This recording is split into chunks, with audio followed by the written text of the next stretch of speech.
just kind of thinking about if you went up there and you swung it really well, or you went up there and you struggled. And it's not like, oh, I wasn't seeing it. I want more than that. You know what I mean? So if anybody's brave enough to say, whoever felt like they had really good at-bats, somebody talk to us a little bit about why you had a good at-bat. Why? And you did. It was scary to pitch to you. So tell us why. I feel like I was just getting ahead in the count and not chasing. Even if it was a strike, just hitting the pitch that I can drive instead of swinging at strikes that I can't drive. Yeah. Simple. Yeah. Did you all you guys hear that? So getting ahead in the count, which means as a pitcher, we got behind in the count, right? But also, to give credit, a lot of times we were spinning stuff early out of the zone and there was some chase. And so now it's not us really getting ahead, it's you guys getting yourself behind. And I think there was a little bit of that going on. What else? Who else? And then when we threw it over the plate, you hit it hard. Like you took really good swings at it. You took 4 or 5 really good swings that you fouled back, and you also hit a couple balls really hard. But you were in good counts, and so we had to make really good pitches to be able to get you out or even compete with you because you were always in a positive count, positive offensive count. Who else? Who else had some success, felt good about it? Yeah, talk to us. When you're ahead in the count, just look for your pitch and put a good swing on it. If it's not there, you can leave it. You're still eating Yeah. the count. You're still ahead. Love that. Everybody hear that? When you're ahead, and that's an approach, right? It's a philosophy that you're taking up to the plate. Like you're ahead early in the count, and this is what we want to work on down there, I think, as a group.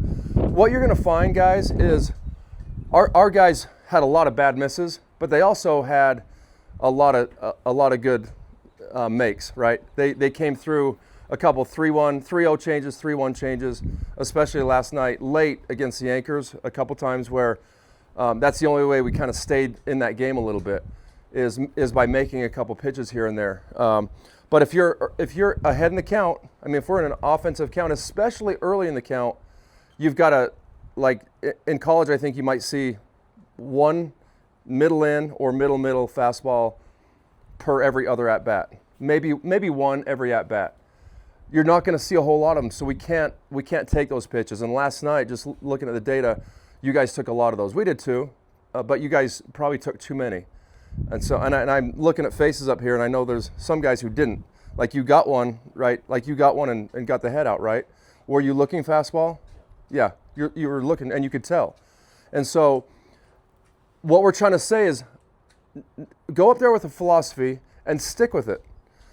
On the other side, and we want to talk about counts in just a second. You guys can interject, but on the other side, we have, and you have to be observant. So we have a couple pitchers. I don't even know what team it was on. It might have been Blue Crew. I don't even know. But the guys that really spins it, like 80% sliders. So he gets up there. I don't really know him at all. Dusty didn't really give us a scouting report on it. It was just like he gets up there, and out of his 8 pitches, he throws 7 hard sliders. Well, what's he going to bring into the game? Probably a slider. And so we automatically we changed our philosophy against him. We're like, okay, we're not getting ready for fastballs. We're getting ready for sliders. If he sneaks a fastball by you, so what? You're going to see a slider, and just make it be up. Now, easier said than done, but we did a pretty good job and scored a couple runs off that guy who's got a really low 90s, good slider at 83, 84. So we just kind of changed. But if you go up against that guy and you're not observant, and you're going up there looking fastballs, you're probably gonna get spun 4 out of 5 pitches and be out. So you have to be observant. Okay. Let's talk about counts. 0-0. What are we looking for? 0-0. We're looking for a fastball, unless we just talk about that situation we did, which is maybe 2 or 3% of the time. So if you're looking for a fastball, are we looking in a certain area, or where are we looking? Somebody tell me where you're looking.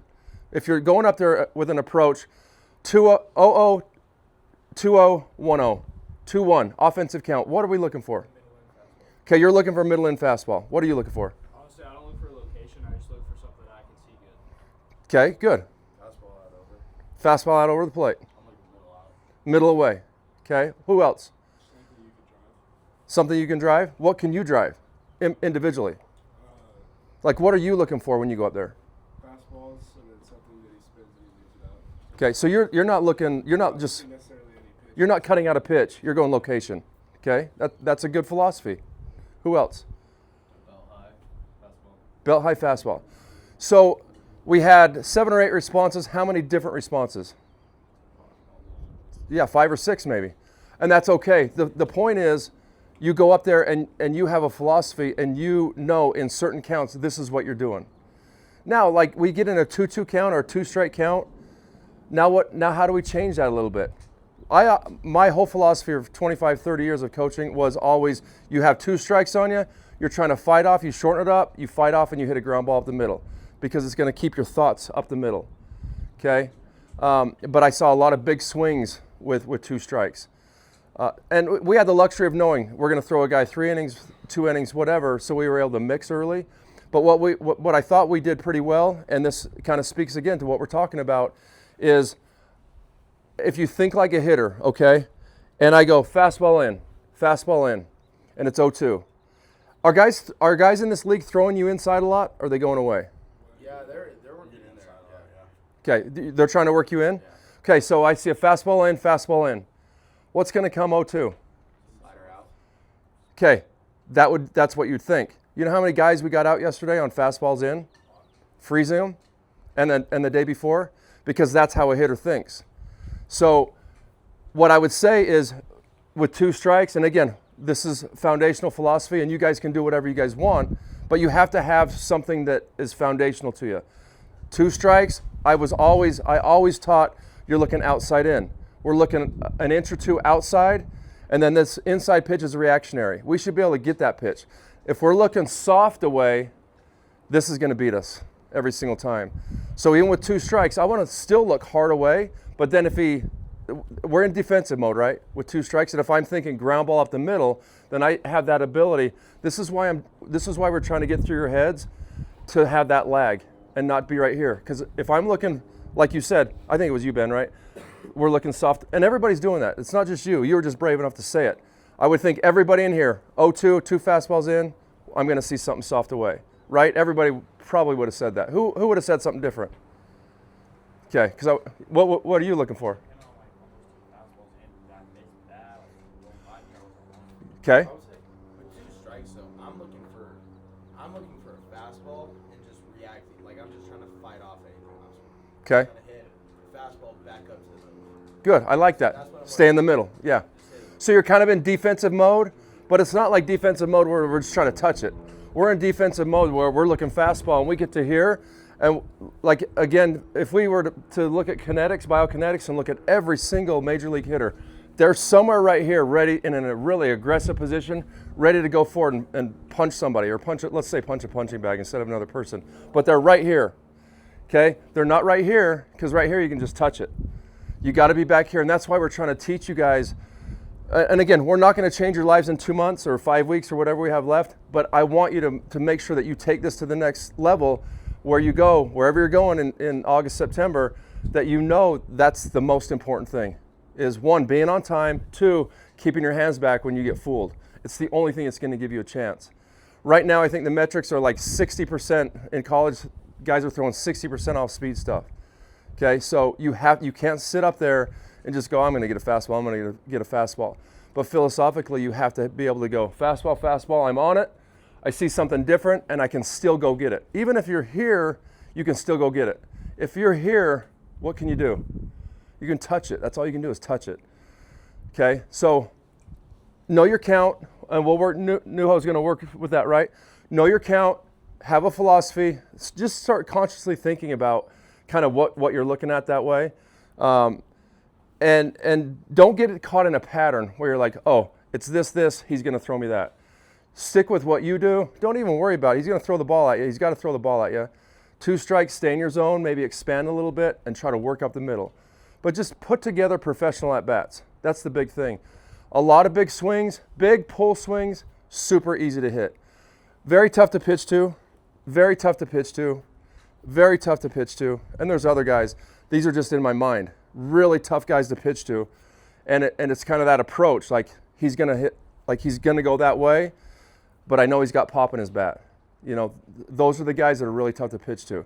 You get up there and you're like, boom, easy to pitch to. Really easy to pitch to. Why? Because you throw this in, and if you hit it as hard as you can, you're going to hit it right over the third base coach's box. And then this big long, you leave yourself susceptible to the outside part of the plate. I mean, it's just very, very simple baseball 101 that you guys have to get in your heads, because college guys are going to be able to hit their spots 80-90% of the time. Where you guys right now, it might be, what? I don't know how many percent. I'm not going to, our pitchers are hitting their spots, what? 60% of the time? It's going to go up. So if you see a flaw, I promise you, and this will be the last thing I say about this, I promise you that there is so much. We probably, when we went into a series at BYU, we probably saw the starting 9 guys, maybe even to 12 hitters and pitchers on in a different way.